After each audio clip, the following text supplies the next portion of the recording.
Aujourd'hui, on va parler du jeu le plus dur du monde. Et ce n'est pas Sekiro, car on n'est pas en 2019. Ni Rocket League, car on n'est pas en 2015. Ni Dark Souls, car on n'est pas en 2011 non plus. On remonte encore plus loin, en 2007, avec un petit développeur du nom de Stevie Snubby Krytov. Il a 12 ans et il crée The World's Hardest Game, un jeu flash qui se joue sur navigateur. The World's Hardest Game a d'abord été mis en ligne sur le site Snubbyland, puis il élargit rapidement son influence sur des sites comme Armored Games, Newgrounds et Addicting Games.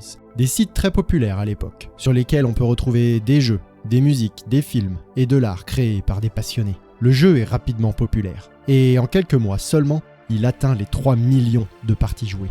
Un record pour un jeu flash de l'époque. Quand le jeu est sorti, le monde entier a voulu savoir quelle était la réelle difficulté du jeu qui se pensait être le plus dur du monde. Alors voyons ce qu'il en est réellement. Il y a 4 touches. La flèche de gauche pour aller à gauche, la flèche de droite pour aller à droite, la flèche du haut pour aller en haut et la flèche du bas pour aller en bas. Même une manette de NES est plus complexe. Même l'Atari 2600 avait un joystick qui permettait plus de choses. Bref, niveau bouton, c'est simple.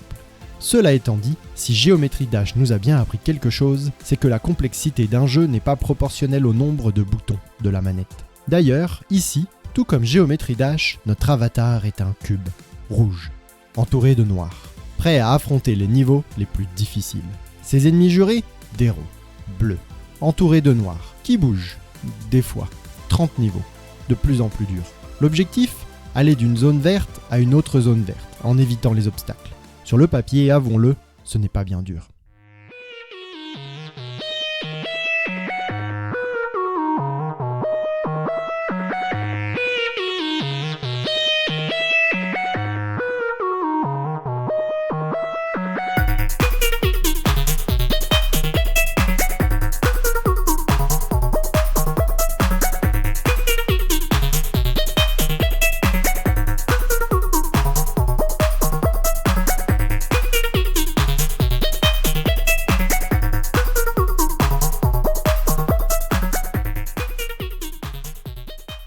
D'ailleurs, cassons le mythe tout de suite. Pour finir le jeu le plus dur du monde, il aura fallu seulement quelques semaines après la sortie à Mexify 895. Vous voyez, pas si dur finalement. Mais petit twist, il termine le jeu en étant mort 689 fois. La run aura duré 4 heures environ. Le jeu reste donc accessible, mais le challenge est tout de même de le finir sans mourir. Alors, qui est la première personne à avoir réussi à finir le jeu le plus dur du monde sans mourir une seule fois ? Malheureusement, après que le jeu ait été mis en ligne, son code fut rendu accessible et des hackers n'ont pas mis longtemps à trouver les failles du jeu. Il est ainsi possible de finir le jeu sans mourir en quelques minutes. Facile quand plus rien ne peut vous tuer et qu'on peut traverser les murs. La première preuve vidéo d'un record sans mourir est faite le 18 octobre 2008 par Hachimen en 8 minutes et 37 secondes, soit un peu moins d'1 an après la sortie du jeu.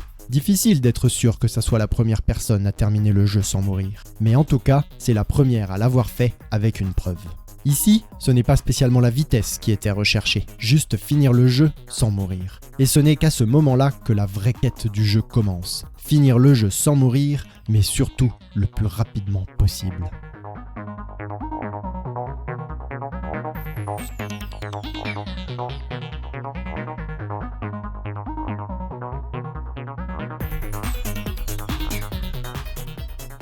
C'est en 2009, un an après le record de Hachimen, que la compétition commence vraiment. Shiroma, un autre joueur, finit le jeu sans mourir 2 secondes plus vite que Hachimen. Et 2 secondes, c'est tout ce qu'il fallait pour lancer la course sur ce jeu. Quand il y a une compétition, c'est souvent là que les meilleurs records apparaissent. Et fin novembre 2009, après plusieurs mois d'entraînement intensif, Shiroma atteint un record de 6 minutes et 41 secondes, soit pratiquement 2 minutes plus vite que le précédent record. Rapidement, des nouvelles techniques sont découvertes, permettant de gagner encore plus de temps. Le record est baissé à 6 minutes et 3 secondes fin mars 2010, toujours par Shiroma. La compétition est féroce, avec plusieurs joueurs essayant de battre ce record. Mais dans les 7 années suivantes, personne n'arrive à la cheville de Shiroma. 7 ans de domination totale sur le jeu, avec un de ses records visionné plus de 16 millions de fois sur YouTube.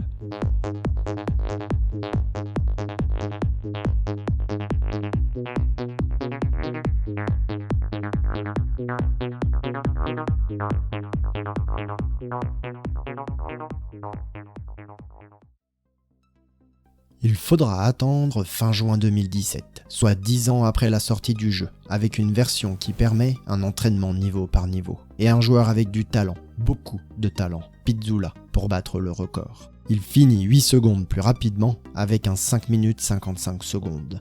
Et il lui faudra une année de plus pour vraiment marquer l'histoire avec un record en 5 minutes 29 secondes, fin août 2018. Malheureusement pour lui, la plupart des gens pensent qu'il a triché. En effet, il est capable de couper certains murs et de ne pas mourir dans certaines conditions. En fait, je vous ai un peu menti. Notre cube n'est pas tout à fait un cube. C'est 5 pixels. Et ce sont ces 5 pixels que le jeu regarde pour savoir si notre cube est dans un mur ou touché par une boule bleue.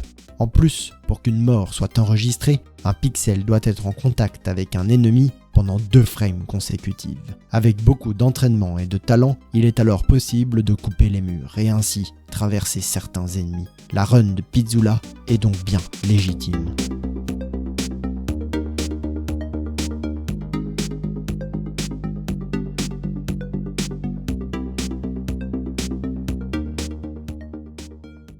Le 29 avril 2019, un speedrun hors du commun vient chambouler la toile. 4 minutes 57 secondes. Humainement impossible.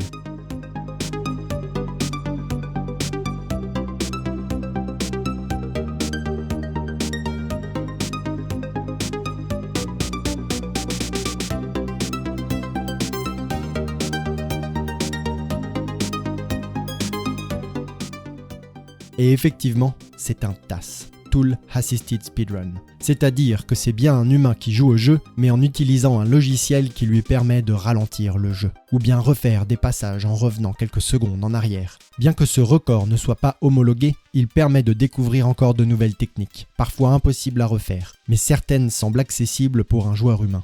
Regarder des tasses, c'est pratiquement toujours éblouissant et hypnotisant. Grâce à cette run, la compétition est relancée, et l'objectif d'une run parfaite est dans la ligne de mire de tous les runners. C'est surtout Aaron qui tirera son épingle du jeu, avec une run magique de 5 minutes et 14 secondes, qui mettra tout le monde d'accord sur ses compétences à ce jeu. Mais la lutte continue, car il est encore possible d'aller plus vite, de jouer encore plus parfaitement, gagner quelques secondes par-ci, par-là, afin de se rapprocher d'un temps en dessous des 5 minutes 10. En effet, la somme des meilleurs temps par niveau montre qu'il est possible pour un humain d'atteindre un temps proche des 5 minutes, et donc avec peu d'erreurs, de passer la barre des 5 minutes 10. Mais encore aujourd'hui, ce temps n'a toujours pas été achevé. The World House Game est toujours joué activement, avec un record du monde actuellement à 5 minutes et 11 secondes par Raflik, et encore plus de 200 joueurs actifs sur le jeu. C'est assez extraordinaire qu'un simple jeu flash, développé par un indo dans sa chambre, ait eu autant d'impact. Les premiers speedruns faits sur ce jeu font partie des vidéos speedrun les plus vues sur internet. Elles ont permis à des millions de joueurs de découvrir ce qu'était un speedrun et leur donner l'envie et la soif de faire pareil sur d'autres jeux. Dès 2009, ce jeu a permis à une étincelle de voir le jour. Bien que The World's Hardest Game ne soit pas le premier jeu à avoir été fini en speedrun, c'est certainement l'un des jeux qui a le plus permis à la communauté speedrun de se développer. C'est l'étincelle qui a mis le feu aux poudres. Et désormais, le speedrun, c'est une communauté mondiale. Des centaines de streamers et des dizaines de milliers de viewers. Des événements caritatifs comme le SGDQ qui ramènent des millions à des ONG grâce à des joueurs passionnés, non seulement par le jeu, mais surtout par l'optimisation ultime du jeu, jusqu'au plus petit mouvement de pixels. Jusqu'où la course ira-t-elle ? Nul ne le sait. Mais tant qu'il y aura des joueurs pour jouer, des records seront battus et nous serons là pour les voir tomber.